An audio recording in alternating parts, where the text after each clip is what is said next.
حضرت جبرائیل امین کو دیکھنے کے تعلق سے ایک روایت یہ ہے کہ جس وقت بنی اسرائیل دریا پار کر رہے تھے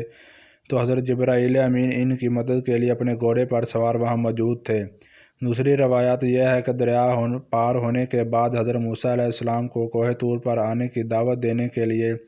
حضرت جبرائیل امین گھوڑے پر سوار تشریف لائے تھے۔ ایک روایت حضرت ابن عباس بیان فرماتے ہیں کہ سامری کی پرورش خود حضرت جبرائیل امین کے ذریعے ہوئی تھی،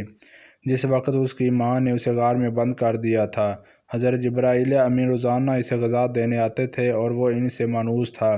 اور انہیں پہچانتا تھا، جبکہ دوسرے لوگ انہیں نہیں پہچانتے تھے۔ سامری کے دل میں شیطان نے یہ بات ڈالی کہ حضرت جبرائیل امین کے گھوڑے کے قدم جس جگہ پڑتے ہیں وہاں کی مٹی میں حیات و زندگی کے خاص اثرات ہوتے ہیں، یہ مٹی اٹھا لی جائے۔ چنانچہ سامری نے وہ مٹی اٹھا لی۔ یہاں اس بات کا بھی تذکرہ ملتا ہے کہ سامری نے حضرت ہارون علیہ السلام سے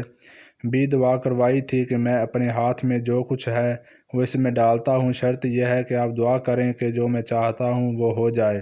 ہارون علیہ السلام اس کے نفاق و گویا صالح پرستی سے واقف نہ تھے، لہٰذا دعا کروا دی اور اس کے وہ نشان قدم کی خاک اس میں ڈال دی، تو ہارون علیہ السلام کی دعا سے اس میں حیات کے آثار پیدا ہو گئے۔ حضرت موسیٰ علیہ السلام نے سامری کے لیے جو سزا تجویز کی اسے قرآن کریم نے یوں بیان فرمایا ہے، کہا اچھا جا، دنیا کی زندگی میں تیری یہی سزا ہے کہ تو کہتا رہے کہ مجھے نہ چھونا، اور ایک اور بھی وعدہ تیرے ساتھ ہے جو تجھے ہرگز نہ ٹلے گا، اور اب تو اپنے پاس اس معبود کو بھی دیکھ لینا جس کا تو اعتکاف کیے ہوئے تھا،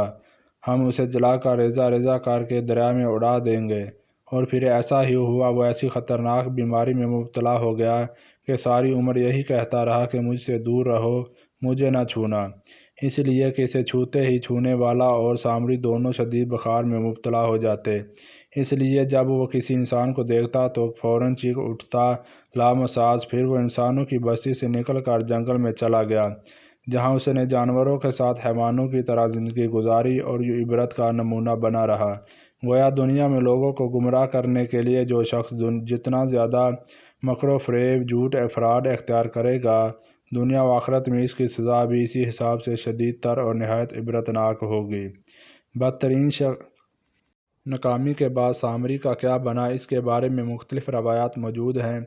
کچھ راویوں کے مطابق بنی اسرائیل نے اسے اللہ کی نافرمانی اور قوم کو گمراہ کرنے پر قتل کر دیا تھا، جبکہ زیادہ تر راویوں کے مطابق وہ اپنے طلسم کی مہارت کو استعمال کر کے سرائے سینا سے فرار ہونے میں کامیاب ہو گیا تھا، اور اس کو کوسوں کا سفر طے کرنے کے بعد یمن کے ایک علاقے حضرت موت میں مقیم ہو گیا۔ پھر اس نے وہاں پر اپنا ایک قلعہ بھی تعمیر کروایا اور جادو کی تربیت میں مشغول ہو گیا۔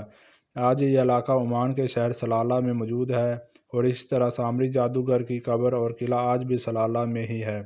دنیا بھر سے جادو اور طلسم کے طلبکار طرح طرح کے چلے کاٹنے کے لیے یہیں آتے ہیں، مگر آپ اگر اس جگہ جائیں تو ایک مقام حیرت سے واسطہ پڑے گا کہ اندر جہاں پر وہ دفن ہے اس جگہ تک جانے کے لیے بورڈ لگا ہے، نو انٹری، کسی کو جانے کی اجازت نہیں، اور جگہ جگہ پر عمانی حکومت نے رکھے ہیں، یعنی کہ آپ صرف باہر سے ہی اس بہت بڑے قلعے نما مقبرے کو دیکھ سکتے ہیں مگر اندر تک نہیں جا سکتے۔ کسی بھی صورت اور اس کے پیچھے کیا راز ہے کوئی نہیں جانتا۔ ہاں لیکن کچھ پر اسرار روایات ضرور ہیں جو کہ داستان کے لیے طور پر وہاں پھیلائی رکھی ہیں، مثلاً یہ کہ صلالہ کی خواتین جس کا اس علاقے کے آس پاس قیام ہے کو ہمیشہ ایک لمبا برقع زیب تن کرنا پڑتا ہے، اور یہ برقع ان کے پیچھے گھسیٹتا رہتا ہے۔ اس کے بارے میں وہاں کے مقامی لوگوں کا یہی ماننا ہے کہ سامری جادوگر سے علم سحر سیکھنے والے افراد خواتین کے پاؤں کے نشانات لے کر ان پر جادو یا سحری کی طاری کر دیا کرتے تھے اپنے برے مقاصد کی تکمیل کے لیے۔ چنانچہ وہاں کی مقامی خواتین نے ہزاروں برس پہلے ہی ایسے لمبے برقعے پہننا شروع کر دیے تھے